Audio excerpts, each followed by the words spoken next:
who are going to help them today. So if you guys could come on up, give them a round of applause. We hope you are enjoying.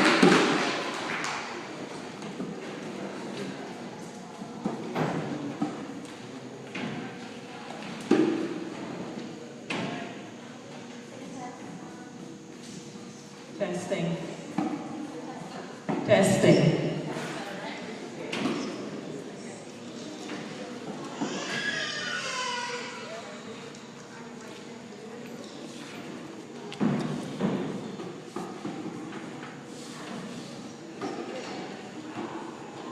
Okay, thanks for being patient.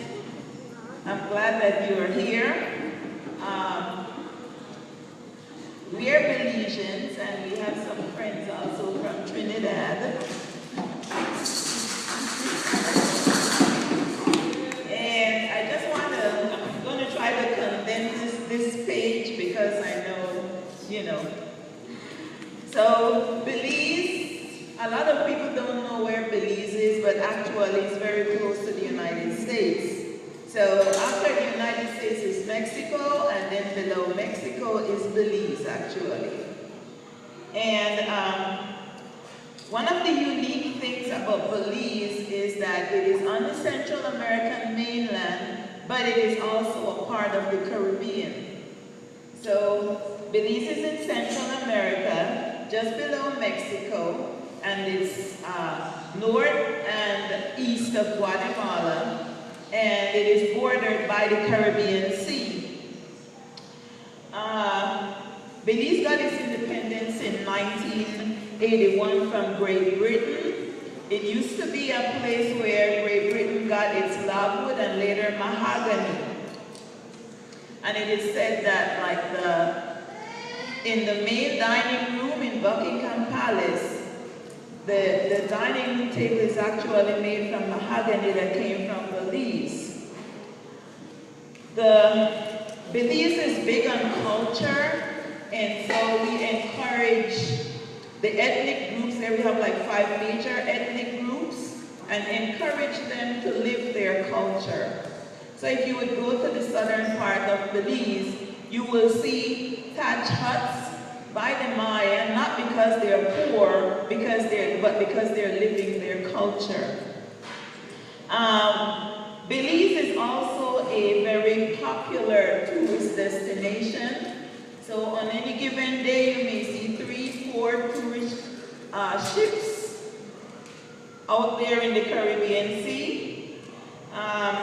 Its attractions are the jungles, caves, mountains, beaches. We have a lot of islands, the Mayan pyramids, because that's where the Maya occupied during the classic period of Maya civilization. So there are lots of things to see in Belize, and it's also very close to the United States.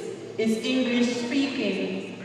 That's why a lot of people go to Belize. They don't have to worry about, man, I can't speak Spanish or I can't speak so and so. Everybody speaks English with a different accent, but we speak English. And of course, as you can see, looking at me and Liz, Belizeans are very friendly and welcoming. So if at any time you want to come to Belize, you are welcome to go there. Thank you. Oh, and by the way, I teach at Neal Middle School.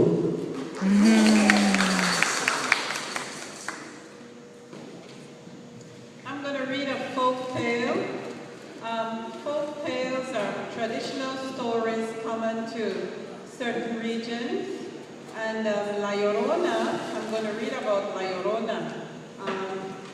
This is one of the stories that Mexican people and other people in the Central American region are acquainted with. It's not going to be too long because I want you to get into the music and move with us. So let me just read this little folk tale for you.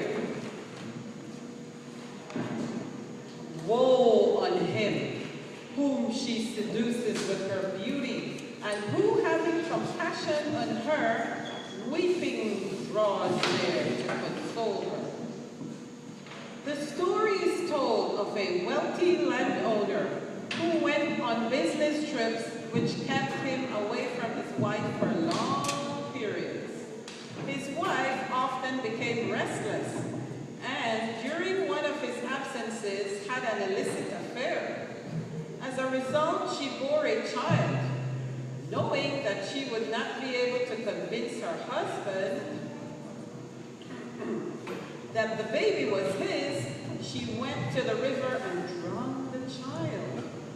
The legend of La Llorona, whose name is Spanish for the weeping woman, tells that this woman has been cursed by God since then, and now sits disconsolately on a rock by a river or creek, combing her long, wavy black hair and crying pitifully, hoping to inspire the mercy of those who hear her.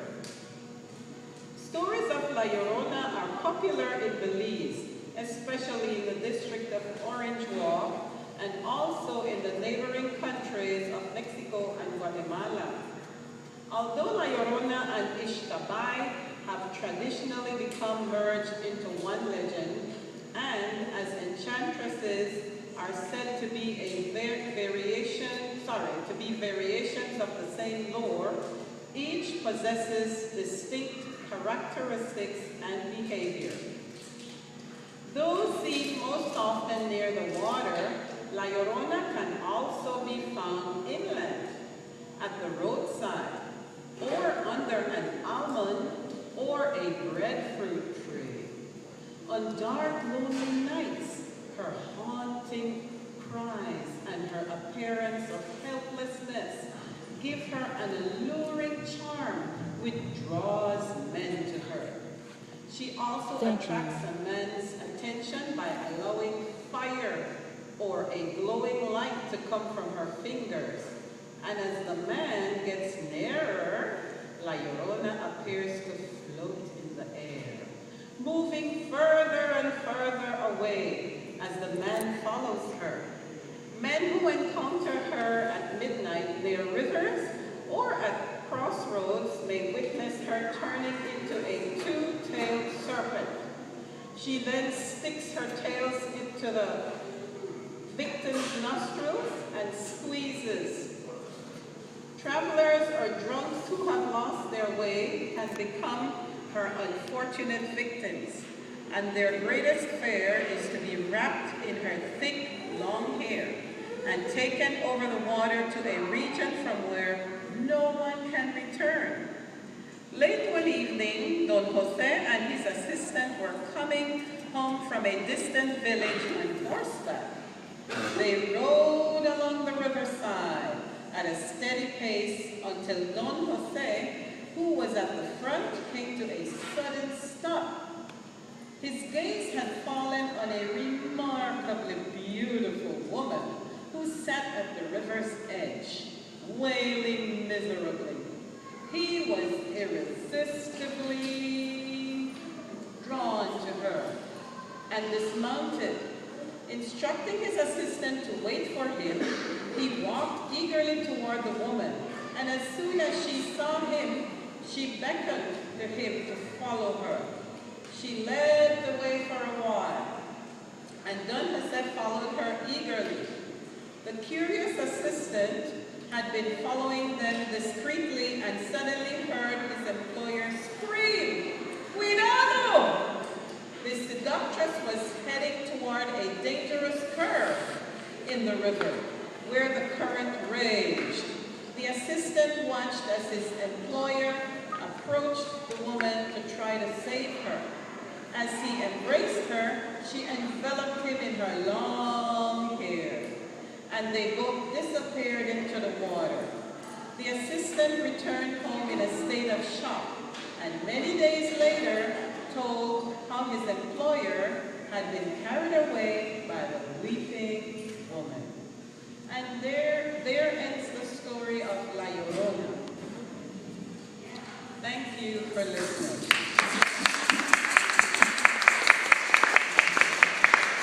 Now for some music.